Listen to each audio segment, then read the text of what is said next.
Thank you for joining us for the Citizen Jane Film Festival Film School segments. We are doing some panel discussions with our incoming filmmakers, and this is going to be on short films.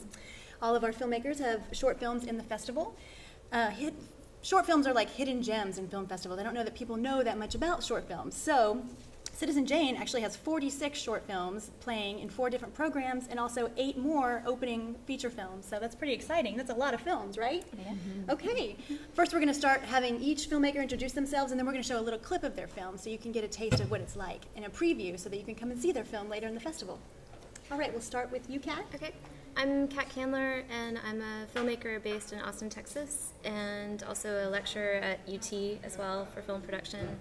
And I've got 2 shorts playing in the festival. One's called Love Bug, that's playing in the shorts about love, and the other one is Hellion, that's playing in front of the Playroom. And I think we've got Hellion, which I'll just let... You don't want to set it up in any way? I don't know. Okay, all right, we'll just see it. Okay, if they're ready, we will roll it.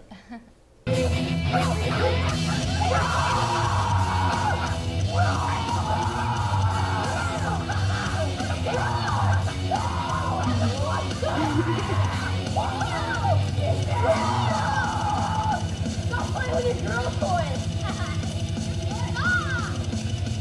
You're getting crazy!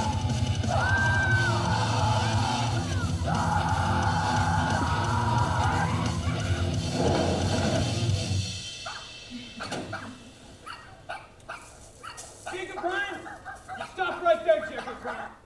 All right. The filmmakers don't know what clip that we chose, so it's kind of a surprise as we go around. Okay. All right. Do you want to say anything else about the clip?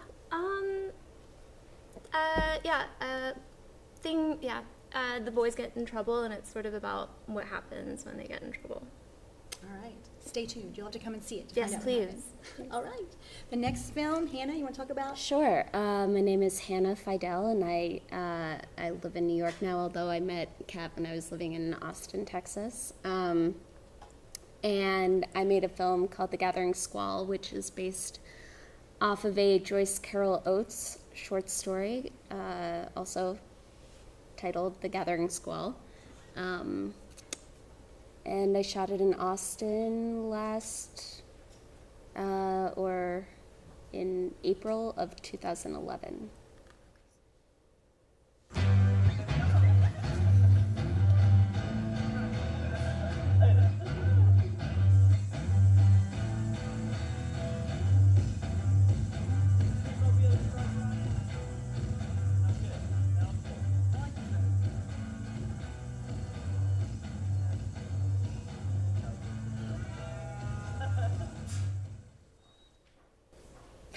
All right. Do you want to talk about that clip? Sure. Well, a lot of other stuff happens in the film, so you guys should go see it when it plays. You won't be disappointed. All right, and we'll talk more about the production later. Sure. Cool. Kelly? Hi, so my name is Kelly Gallagher. Originally from the Philly area, now in Iowa City, and the film I have showing in Citizen Jane is called The Herstory of the Female Filmmaker, and it's a cutout animated herstory of women in film. All right, let's watch it.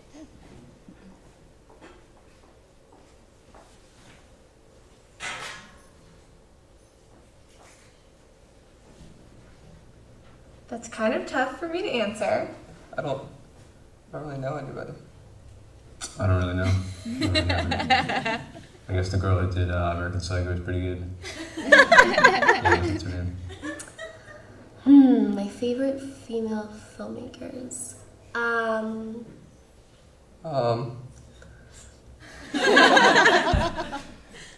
do you think of the clip? Good. Yeah, so that's how it starts out. I guess there's various kinds of animation. That was some like hand-done rotoscoping, but most of it's cut out and was inspired by sort of a film class where the teacher said, in a huge class of like 50 or 60, who are your favorite women filmmakers? And me and my friend Alyssa were the only people to raise our hands, like who could even name any. And so I was like, what? So that's where that came from, but yeah. So now you're educating everyone. Yeah, I guess. Awesome. Awesome, cool. Megan? Yeah, I'm Megan Hague. I'm a documentary filmmaker from Dayton, Ohio, and I go to I'm finishing up my film degree at Wright State University there. And my piece, me and Kyle Wilkinson made a piece, he's right over there, called Women Who Yell. And it's a short experimental documentary. It's like a montage of, I think, 25 young women yelling about whatever they want. Okay. All right.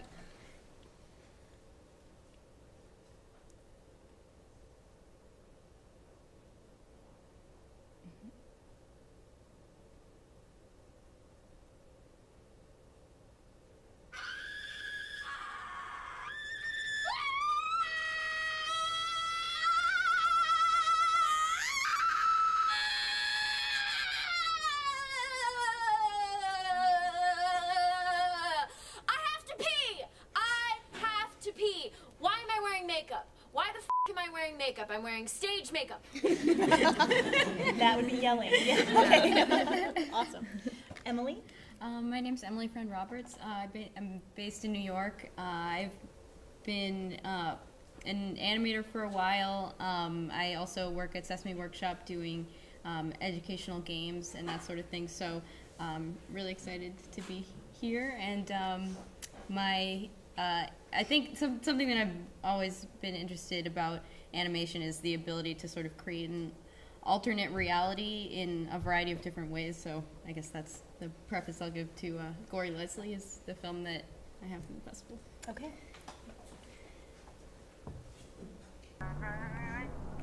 No, I don't think you did. Yeah, is it tonight? Oh yeah, Leslie and I would come. I mean, yeah, Leslie and I would love to come.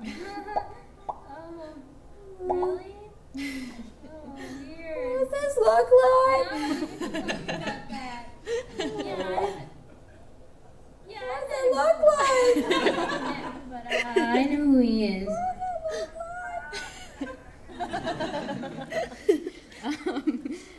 Yeah.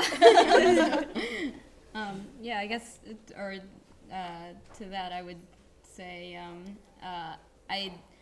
something that I really like about animation is the subtlety of it and how to sort of like recreate the aspects that we expect to see in like normal human interaction, but sort of exploring it in a slightly different way. So. All right. I'm Jacqui Joyce. I'm actually a senior at Stevens College, and the film that I'm showing is Nocturnal Ninja, and I made it while I was studying abroad in Prague in the Czech Republic. So it's in Czech, and it's about a couple who's kind of dealing with an unusual situation. Okay.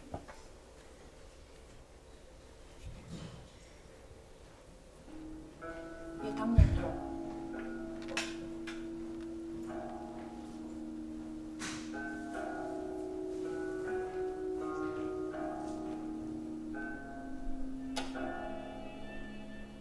Lukáši.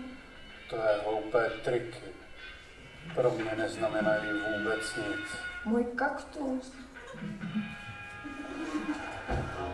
Žádný nepřítel není dost velký pro nejvyšší pěst.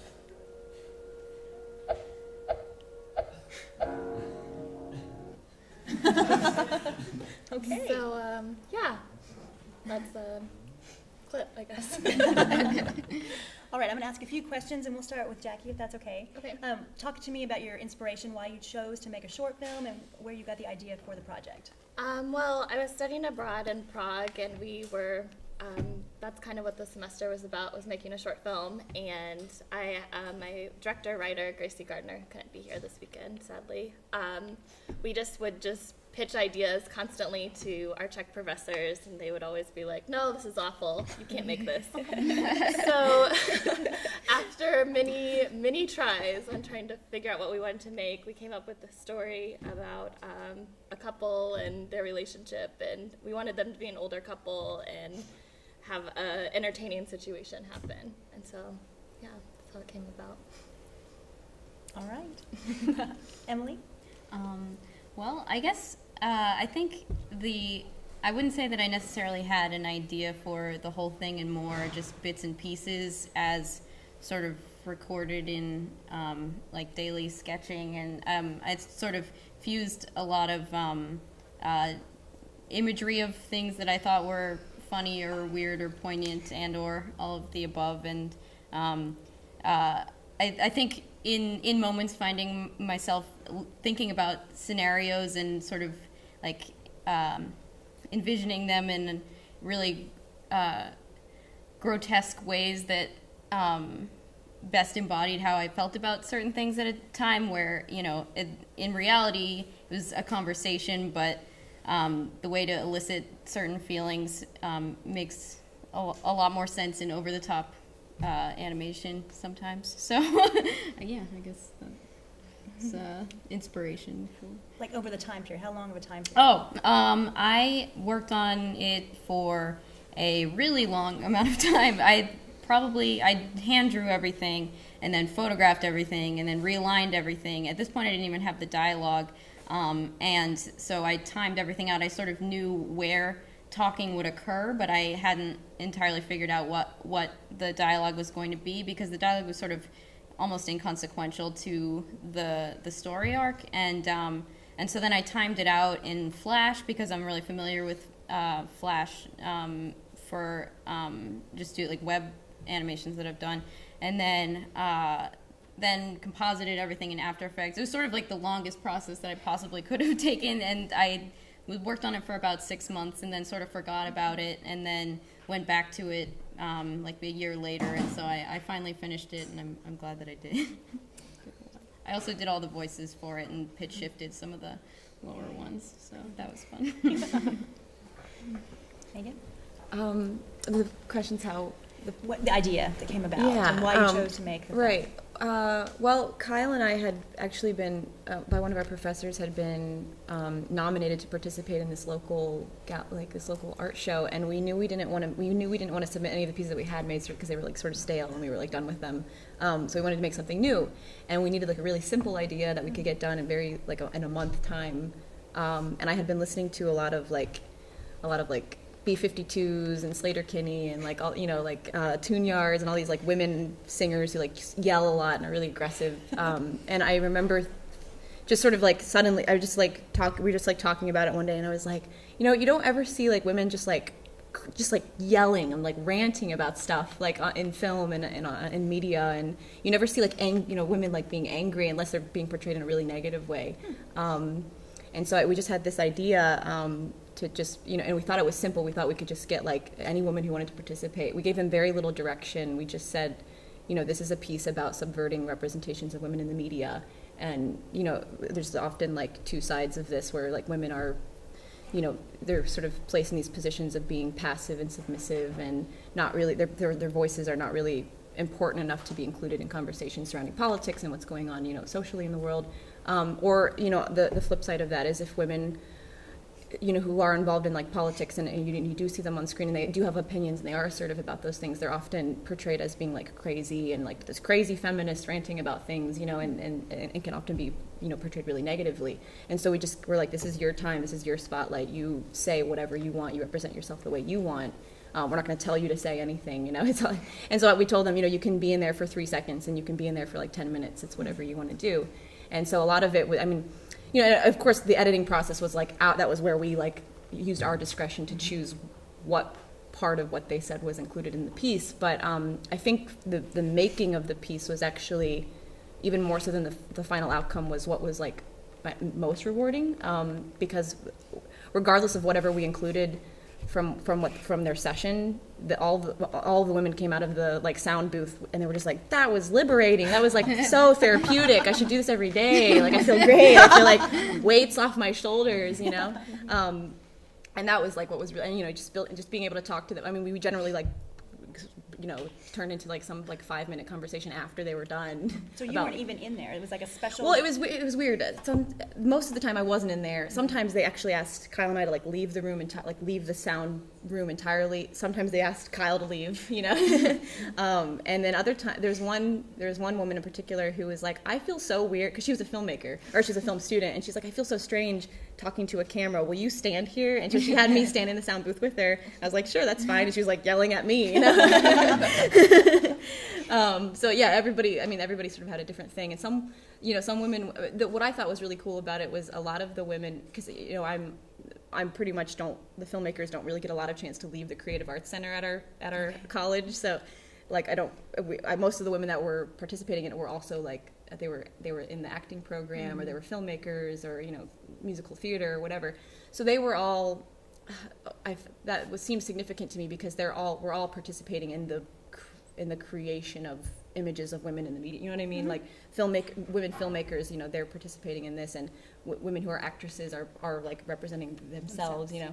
And so they all had a lot of ideas about what that meant, like what it meant to be a woman and what it meant to be represented as a woman. And so, you know, that was what came out of it. Awesome, very cool. It's very different. I have not seen anything like that before. It's cool. It makes me want to scream into a camera. Kelly, what do you think? So as I was mentioning before, the idea for Herstory came about after the specific experience in a film class where no one could really name any films by women. And so I made it in '09. It was over like a 7 or 8 month period. And right before I started making it, I had gotten interested in cutout animation and hand-painted rotoscoping and all of that crazy stuff. And I knew that I wanted to make this sort of, you know, documentary historical timeline of women in film, but I didn't want it to be stale or, you know, just like a talking head stock. And I was listening to all this Riot Girl music, and I was watching all these Terry Gilliam crazy cutout, like super colorful stuff, and I was like, yes, like if I can combine all this. And so throughout the film there's a ton of, I was lucky enough to sort of be briefly in correspondence with Kathleen Hanna of Bikini Kill and La Tigre, and kind of gave me the okay to use some of her music. And so I guess the thing that like is really awesome to me about animation is it can make topics, I think, really accessible to larger audiences. And so, you know, wanting to make a historical documentary and make it crazy, colorful, and accessible to a large audience was kind of where I was coming from, and what I hopefully maybe did with Herstory. But yeah, it was about a 7 or 8 month period. Awesome. Cool. Yeah. Let's see. I think I got the idea. I was at the time reading Infinite Jest by David Foster Wallace, which I'm still reading, and that was like 4 years ago. And I was trying everything in my power to not read it in some weird backhanded way. So instead of picking up the book, I ended up picking up a book I hadn't yet read, which was a collection of short stories by Joyce Carol Oates. And this one in particular stood out because it dealt with something that I like to think that my work will forever deal with, but it's crossing a line, both internally and the line being moral line, and how we come to those decisions or mistakes. So. Mine was a story that was told at Thanksgiving tables year after year about my 3 uncles. My youngest, Uncle Frank, would tell, and it was about how they set my grandfather's Jeep on fire when they were very little, and what happened when my grandfather got home, and sort of the aftermath of punishment with these 3 little guys. And it was like this great nugget of a story that stuck with me, and I wrote a draft of like a 7-page script, probably like 2 or 3 years ago, and then tucked it away in my little writer's file. And then about, I guess it was spring of 2011, I was itching to do something because I hadn't made anything in about 2 years. And so I dug it out and did several rewrites of, again, this 7-page script. And we shot it over the summer of 2011 over 3 days with a lot of, there was a burn ban in Texas that summer, so that was like one of the most difficult aspects of it, was trying to light a fire, even though it was a little fire. But yeah, and working with 3 crazy, lovely, crazy little kids. All right. I want to jump kind of, how have your films found audiences? What other festivals have you been at, and how have you done any special screenings with people? How are you getting this work out to audiences? You can start with you, yeah. Okay. So we were fortunate enough to premiere at Sundance in 2011 and 2012, sorry, and have been playing the festival circuit for the last 9 months, I guess, 8 months. And what's great is after we shot the film last summer of 2011, I fell in love with the world and I fell in love with these characters. So immediately I was like, let's make a feature version of this. And so that fall I spent outlining and researching and blooming out this story from this 7-page script. And so I've been developing that this year as well. But pretty much right now, just the festival circuit. Great. Let's see. The film premiered at South by Southwest in 2012. Mm-hmm. This was Yeah, this I know. year. That's crazy. And which is where I first saw Hellion, because our films played in the same category.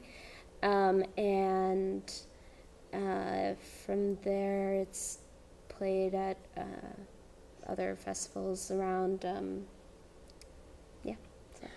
And I'll say that I love her film so much that I teach at UT and I teach a short filmmaking class essentially, and so I play it in my classroom a lot. Thank you. Yeah, I love her film. You didn't even know that. That's a training I didn't even know you had. Herstory toured with the San Francisco Women's Film Institute, kind of did showings around the world, and it's played at Anthology Film Archives in New York City. I think the next thing is the Paris International Feminist and Lesbian Film Fest, but just randomly kind of around. I have the film online too. The politics of distribution is something I'm really interested in, and politics of accessibility, and so that's never been an issue. You know, if a festival's been like, you know, well, could you not have it online? It's important for me that if anyone wants to see anything I do or make, that they, you know, have access to that. And so, so it's been seen randomly, I guess, too. Okay, cool. I think you should show it in that class. Will that teacher show it now, since it was inspired? Oh, she did. Yeah. Okay, cool. Yeah. At Penn State, they started showing it. Yeah. Awesome. In class. That's cool. Yeah, like I said, our piece started.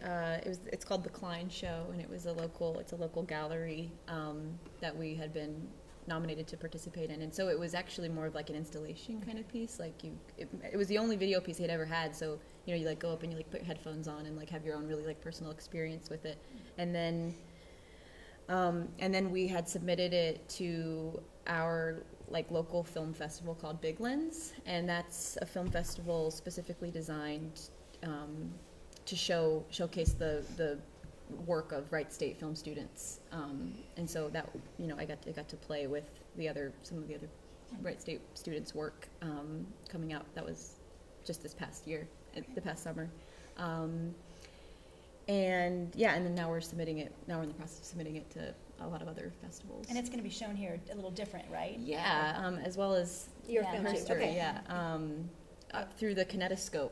Okay. So that's. It's also kind of like the first one. It's a very like I think it'll be I haven't seen them yet, but I'm assuming it'll be a much more like sort of like personal experience. Yeah. Cool. Awesome.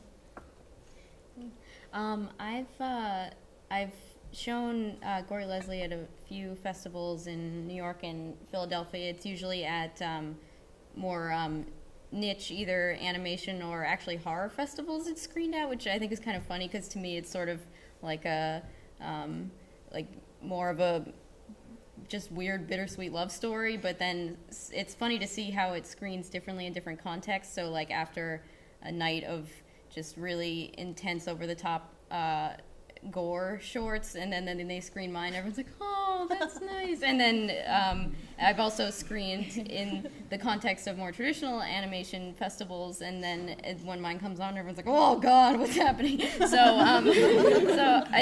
the thing that is also funny that I've never actually screened at a festival where there were any other women filmmakers in the lineup, which I haven't screened it a whole lot, so it's, maybe that's not as troubling as it sounds, but I think sort of, it's been in lineups that are called like Animation Apocalypse or like Saturday Night Psycho shorts, and so it's usually tends to draw a more stereotypical male filmmaker crowd, so I'm really excited to see it in the context of this festival.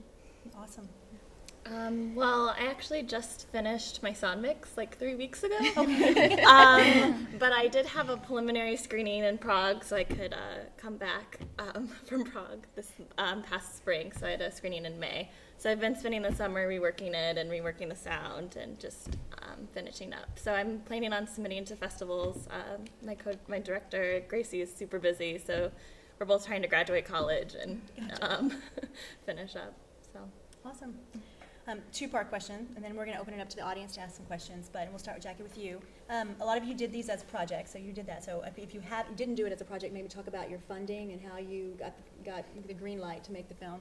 And then also, lost my train of thought. The biggest challenge or the biggest lesson maybe that you learned in this film that you'll take into your next project. Okay. So for our film, we had our budget set up. We were working with 16 millimeter. But we also needed help, and so I ended up doing a Kickstarter in Prague, which was very difficult because you're emailing all your friends, you're like, hey, I'm not here, but like, will you fund my film? Hey, Mom and Dad, are you going to donate? I only have a couple more weeks. So that was interesting, doing a Kickstarter, being really removed from everyone that I was asking for help, but ended up getting fully funded and everything worked out. The most difficult challenges I had on set with my film was the language barrier. Everyone spoke English decently, but it would be interesting since I was the DP and my first camera assistant, she spoke English well, but we would just kind of communicate in these like offhand comments like, oh, what do you call that? Do you call that that? Or do you call it this? And we would sit there for a while like trying to figure out like, oh, that makes sense that you call it a spider when it's a spreader, or like things like that. So that was a little challenging, and just getting everything shot the way that we wanted to in the 2 days. We had a weekend luckily to shoot, and everyone else in the program was shooting as well, and so it was very hectic, but it ended up really well. I had an amazing producer there that like set everything up, because I didn't know people, and like it was so difficult for me because normally I'm like, oh, I have this person I know I can ask for help for this and this person, but it's like a whole situation where you're you don't know anyone, and you're like, I need an actor, I need someone, and so luckily I had a lot of really great help, and it worked out really well, and I'm very happy with the film. Well, both the good and bad thing about creating an animation is that you can do the entire project yourself without any help, which also means that you need a significant amount of determination to actually finish the project, and especially one where I took as many steps as I did because I really wanted to get the hand-drawn aesthetic. And like I could have definitely cut the production time in half if I had worked on a tablet or like a Wacom tablet directly in Flash or something like that. But I was really interested in getting a certain aesthetic, and so it ended up taking a very long time. But and another part of that is that I working full time. I sort of only had evenings and weekends, and it was sort of difficult to work on a project for the stretch of time that you're allowed only evenings and weekends to work on. I originally started coming up with the concept while taking a class at School of Visual Arts in New York, just like a continuing ed class, because I hadn't really finished anything. I've definitely started lots of projects that I never finished, and this is really the first thing that I've finished since graduating college that I really feel good about, because I think the most important aspect of it is that I felt like it was sort of the first time I wasn't sitting saying, okay, what kind of story do I want to tell, and rather just piecing bits and pieces of things that I have to explore this in some way, and I have to explore this image or this relationship or this sequence or something like this, and this has to happen. And then so it was a collection of all these things that I really wanted to see realized, and then trying to fit them into a story rather than trying to sit down and saying, okay, what would be an interesting story? And I think that's always sort of the hardest part, is to find the genuine place of inspiration and not trying to overthink the end product, but really just sort of seeing where it takes you. Your first question was about funding, right? Mm-hmm. Yeah, we had it didn't cost anything to make the film. We just borrowed equipment from our friends, and we probably spent, I don't know, like 2 weeks shooting and maybe a few days editing. It was all very fast, and I think like our original idea was to actually have women of all different ages. Mm-hmm. Also, like it was important to like have sort of, we wanted to try as best we could to represent a wide variety of women, which ultimately is kind of difficult in a small amount of time. So it turned into a piece about like young college women, so we sort of like have ideas of like maybe branching out and expanding the project to include women of many different ages as well. Although I guess the other question was about what we learned. Mm-hmm. Yeah, I think one of my sort of like constant, I have like a lot of like ethical questions about filmmaking and about like documentary filmmaking in particular, and like what gives me the right to like just like make a story about this person and make my art piece and like show it to people. And I made this art piece about and I have a lot of like questions about that, and I'm wondering if I'm doing it correctly, or if I'm representing people the way that they want to be, or if I'm saying something about them that what they would feel is truthful. Yeah, and I think when I made this piece, it just sort of like helped me place filmmaking in perspective. It was so self-reflexive, and because I got to see. So I made the film, and the film exists, but also kind of what I was saying earlier about this like process of making it, and the fact that one of my friends had said, regardless of whether or not anyone sees this film, the women that were in it appeared to be an empowering experience for them, and that meant a lot to me. That he said that, and I felt that was true actually. That whether or not it doesn't matter really if anyone sees the film or not, that somehow I was able to like have some kind of really, direct impact, and or this awesome like dialogue between all the women that participated, and it wasn't just like that I was just using them for my project, that they wanted to be a part of it. Interesting. Cool. It's an interesting question in lieu of all the crazy reality shows that everyone's right. making. I mean, that's a hard question that everyone is asking or should be asking. That's cool. Yeah. Okay. Mm-hmm.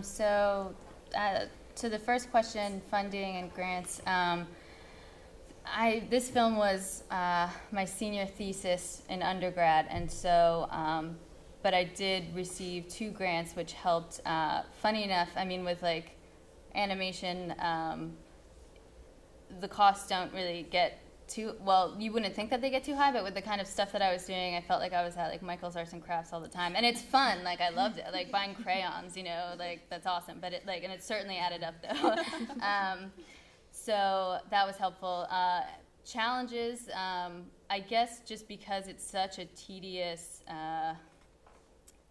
medium, just staying motivated. But when you're making a film about the history of women filmmakers, I think that what was continually motivating for me, because as Emily mentioned, like when you're animating, you're alone, and so when you're on a set with other people, you can motivate each other to keep going or whatever. But when you're by yourself, there's this whole different dynamic, and when you're animating, there's like this whole other dynamic, and so to stay motivated can get difficult. But the more that I kept reading about all these women that I wasn't learning about in any of my film classes, it sort of produced this like healthy anger that you know, like no one knows about her, no one knows about, you know, like Dorothy Arzner, Ida Lupino, like, you know, Alice Guy Blanchet, like all these people that I never heard about once in a film class. Just that healthy frustration kept me motivated to keep animating for 7 or 8 months until I finished it. So, do you show parts to people to get feedback as you go, or is it just? I definitely, I mean, I definitely. Something that I think was also very helpful was getting constant feedback and critique, because I think another thing, you know, when you are an animator or when you are working very much alone, you know, you can just really, like, you know, just be in your own world, you know, working on something. And I think it's extremely important and very helpful in terms of process to get feedback and critique, because you know, a fresh set of eyes is extremely, I think, important to work. And you know, you may think something is working so well, and then, you know, like 7 other people are like, I don't get what you're saying. And if people don't get it, then, you know, what are you doing? So I think getting critiques and feedback is really helpful. Let's see, I self-financed this short, and I used it as an excuse to move to Texas.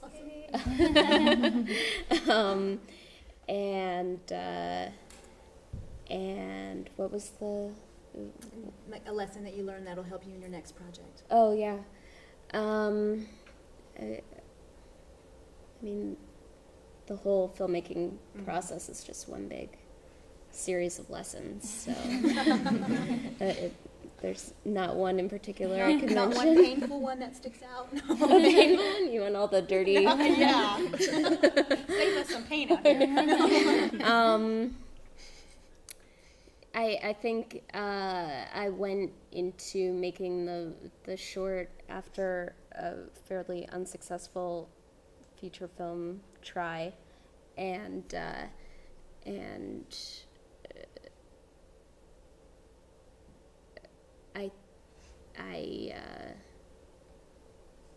wanted to approach the film from a more traditional way of filmmaking, instead of just working from an outline.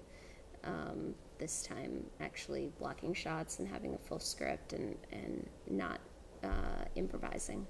So yeah, I mean, it was just like film school, but I always feel like I'm in film school. So. All right. Yeah. So the funding, so I've got 2 shorts here. One's called Love Bug, and I spent, I would say, probably about $800 to get it finished. And it's 1 location, which was my apartment, cheated for like 2 locations, 4 actors, and we shot it in about a day. With Hellion, we did an Indiegogo campaign, and we probably spent upwards of about $5,000 on it. Bigger production, longer days. And then I think the thing that isn't really taught is what the money you spend in the festival circuit, which definitely adds up very quickly with travel and with creating all of your master copies and sending it out and all of that kind of stuff. So I would say that part was self-financed. And then lessons learned, I feel like I'm always a student. I'm a teacher, but I'm always a student and always learning, and I try and approach every project as an amateur, where I will work my butt off and figure everything out to a T, not to a T, but close as I can. But just approaching things as fresh each project.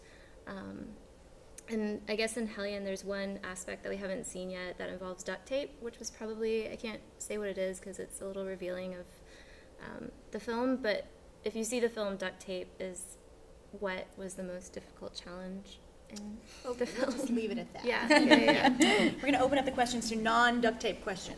So if anyone in the audience has a question, I think they're going to bring you a microphone if you have a question. Okay, no questions. You have a question over here. Okay. I was just curious, Hannah, what was the Joyce Carol? I'm an English teacher, so yeah. I'm curious what the Joyce Carol Oates short story was. It's called The Gathering Squall. as well, and it follows a fairly similar narrative, but it's a little bit different. Yeah. Did you also have, I think she has one. Okay. So it obviously it takes a lot of, I think it's a brave thing to direct a film, and if you don't come from that background, even more so. But in each of your cases, what made you feel like you could direct a film and were ready to do it? Start on your end, Kat. I never feel like I'm ready, which is great because you push yourself that much more. I feel like nerves and fear are a great motivator. In terms, I've been doing this for a long time, and I can totally relate to. I have many films that no one will ever see, or that they have seen that I'm like, oh. I don't know. I feel like it's in your blood, you know. It's like I have this itch where I have to make something, and I suck at everything else I do. So that's why I make movies.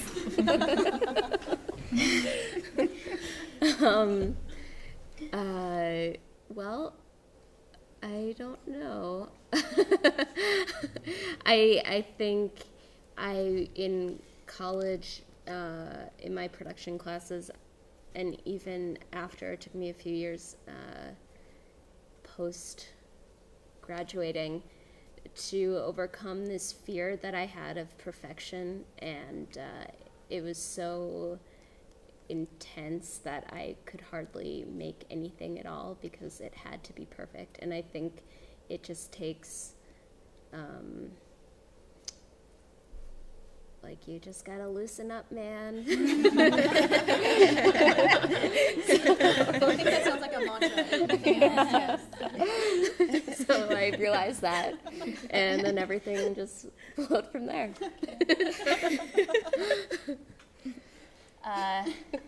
Yeah, I just always loved film, but I never at any point was like yes, I am a director, or I should be a director, like that.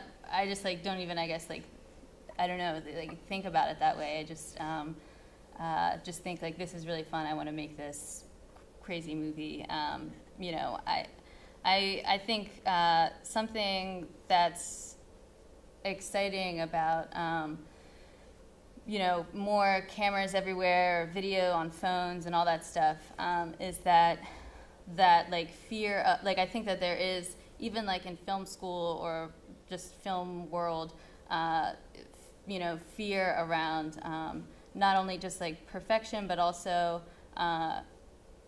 just technical equipment, and the professionalization of it all can feel daunting or be kind of put people off. But I think something that's exciting as accessibility to equipment kind of increases, the idea of the deprofessionalization of it, making it a more accessible art medium for more people is an exciting thing that I think could be, should be embraced, because the more people that get comfortable with film stuff are, and the more stories that we, get to hear. And I think breaking that down, that scary technical barrier, or is important. So I never was yes, a director. I just always loved movies. So it doesn't just always have to be a multiplex movie. I mean, it opens the range of different kinds of things. Right. Which is awesome.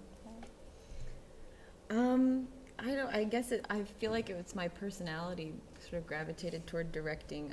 Before I had gone to film school, I danced for 15 years, and I was a dance teacher, and so I was used to directing small children, at least, and I've just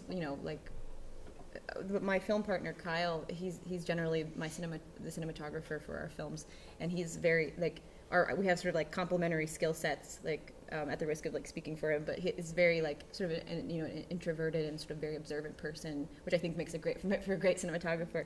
And of course I'm very nosy and asking a lot of questions and trying to get to know everything about everyone. And we had already made 2 pieces before, Women Who Yell, and I had been sort of the director on those pieces. So I'm usually the interviewer. I'm usually the person kind of communicating the ideas. And this piece in particular, I mean, really it was just like hanging out with like a bunch of women and being like, hey, what pisses you off? Like, I mean, it was really relaxed and very, I mean, and it did sort of, I mean, because it's sort of experimental, there wasn't nearly as like rigid, you know, we didn't need to get like certain things. It was very just open, and it was able to be sort of like the, you know, just chill kind of thing we were talking about. Didn't have to be like perfect or anything. And it did, and also I feel the same. I mean, it also took me a long time to get away from, just to relax and to understand that nothing you make is going to be how you imagined it in your head. And this piece in particular was like that. Like I had this like clear vision of what it was going to be. And I mean, a lot of the women ended up not even really like yelling. They're a lot of my, you know, some of my friends were very shy. And in fact, the very first woman that like yells, she's like so shy, and I couldn't believe she even like came in there and did it. But you know, it just, we sort of like let it be something else, you know, and that, yeah. But as far as directing went, you know, I just felt like my personality, I don't know, just being a people person and like really like loving engaging with people and everything is, you know, what I like to do. There was a balance between controlling and letting it happen. I mean, that's a hard place to find. Yeah, I think, so. Absolutely. On other projects, I've directed on a project with a team, and it definitely is very different from being an animator on your own and writing and directing and editing, and in a lot of ways acting, because the way that you create characters and the way that they come to life is very similar to acting, but it's very thought out and almost like it's a very introspective process. And so the main difference that I actually really like is that you don't necessarily need to, it's again both good and bad, that you don't need to articulate your vision at the very early stages, and if you're working with other people, that's definitely a crucial task that you're faced with, and so you have a little more luxury to sort of play around and to try different things that you can't completely articulate, and that you don't entirely know where they're going to go, but you can sort of retroactively see bits and pieces that inspire you to make different choices throughout the way. So I actually really, I love working with other people and directing in that respect, but there's definitely something really special about working on something on your own and being in a completely different headspace to be able to explore different things really throughout the whole process. On this film, I didn't direct it, but I was very heavily collaborative with Gracie. Me and her like lived together, almost like ate, slept, breathed our film for 4 months, and so it was just a lot of her and me back and forth. I don't think I'm a narrative director at all. I actually make documentaries that I direct, and then usually in that aspect, I think it's because I see stories that need to be told and that are kind of left there, and I think it's hard to know that you want to be a director. I mean, I kind of love the techie side of like being a DP and like editing, because it's kind of removed, but also I kind of love how those can just like crash with being a director, being somebody that just communicates with everybody, and you have everyone connected on something and you know what you guys are all working towards. Along those same lines, I want to ask everybody, so there's someone on the audience that has an idea, wants to make a short film, is almost to the point where they're ready to do it. What advice would you give them? Having completed this yourself, what would you tell them now? Start with you. I guess I would tell them is to really work through your story. I think that is something that I never really had done before or been pushed to think a lot about, because at Stevens we make a lot of shorts and we just keep producing, which I think is a very valuable thing. But I think it's also really great if you just spend a lot of time on your story and dissecting it and thinking about your characters and what they say and what they think, and just spending a long time on really reworking your script and just talking to a lot of people and getting just really into it, because I think that part sometimes gets left to the side when you're thinking about fancy cameras or you're thinking about your sets and you're just focused on all the other stuff that kind of will come together eventually. But at the end of the day, it's your story is the one, like the reason why everybody's coming to watch it. So I would say that sort of thinking about, in addition to themes that you're interested in and like a particular narrative, thinking about the ways of telling it that you're really interested in, and there are so many different ways to articulate a story, and that's what makes short filmmaking exciting, is that you have sort of like a restricted time to explore tone and other aspects of storytelling. So thinking about some of those things in addition to writing the script, I guess it sort of comes along with trying to visualize in your head what you want people to feel and think from it. Yeah, I guess the sort of an addition to that would be, you know, at this point, and I mean, I typically work in documentary, and so, but even I think this is true with narrative, a lot of stories, it feels like they've already been told, and that the same stories kind of get told over and over again, and finding like, trying to find like a new, you know, not letting that like stop you, and trying to find like just a new creative way of telling your story. And like, you know, my photography teacher would say that, like, you know, don't even try to take a photograph of something that's never been photographed before, because that's impossible, but just know that you're the only one that's made this photograph, you know, that you're the one that's making this one. And so finding, you know, these creative, just a different, you know, perspective, and whether that be like, you know, how you're shooting it, or like how, you know, I don't know, but there's a variety of different ways to tell the same story. So. Okay. My advice would be to watch a ton of short films, like before you make yours, which maybe some people would like discourage that, but I actually think people forget that like short films are these completed, like, you know, like beautiful little, you know, like gems of the cinema world. And I think people think like if you make a short film that it's always maybe the prelude to, you know, a longer piece or something, and people forget that they're these completed, you know, little pieces, and there's so much you can learn from watching, you know. And even if you want to make a narrative short film, watch a ton of experimental and doc and animated and narrative short stories before you go ahead, because there's just so much that you can learn from seeing how other people have, you know, used a short amount of time to tell stories. And there's there's I think just a lot to learn from watching a big you know array of work. So.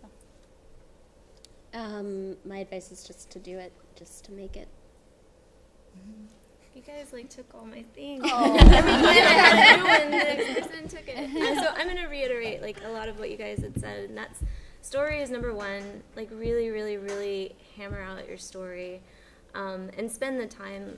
Like I'll do 10 drafts of like a 7 to 10 page script, which sounds a little nutty, and I keep pounding on this for the guy. But I think it's really, again, like crazy important to know your story backwards and forwards. Watch a ton of short films. I love Shorts of the Week is a great website where you can find some really fabulous shorts. Give yourself permission to do it. Give yourself permission to take great risks and try new things, and absolutely have a very fresh, unique voice, and think about what we haven't seen on screen yet.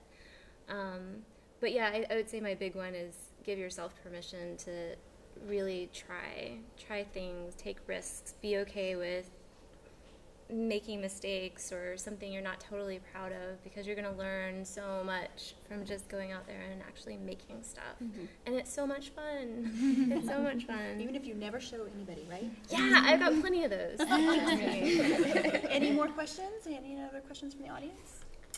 Well, like you guys have talked about, taking risks, I challenge you guys to come see your shorts program. Part of the fun of that is, especially the programs that are multiple shorts all in one program, is you don't know what you're going to get. It's kind of like a grab bag. They're all different. They usually have a theme, but they're all really different, and it's kind of cool. So I hope you'll join us and see some short films at the Citizen Jane Film Festival this year. Thank you.